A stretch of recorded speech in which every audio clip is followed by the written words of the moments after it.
వదినమ్మా ఈరోజు స్పెషల్స్ ఏంటి వదినమ్మా? ఈరోజు అయితే ఫస్ట్ కూరకాయలు చూపిస్తా. ఓకే. ఇక్కడైతే గోకరకాయ, శనగపప్పు. గోకరకాయ ఎక్కువ అవుతారంటే మీ అన్న శనగపప్పు ఏమన్నాడని వేసిన. సైడ్ అయితే అగో వేడి వేడి రైస్.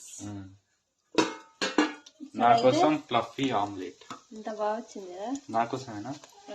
కాదు, చిన్నోని కోసం. ఇగో ఇక్కడ సైడ్ అయితే రాగి జావా, ఇంకా దీన్ని పెరుగు కలుపుకోవాలి. ఇక్కడైతే పాలు, పెరుగు. మా ఇంట్లో అయితే ఈరోజు ఇంతే, పెద్దగా అయితే ఏం లేవు. మరి మీ ఇంట్లో ఏం చేసుకున్నారు ఈరోజు? మరి నువ్వు ఇంకా తినట్లేదు ఏంది వదినమ్మా?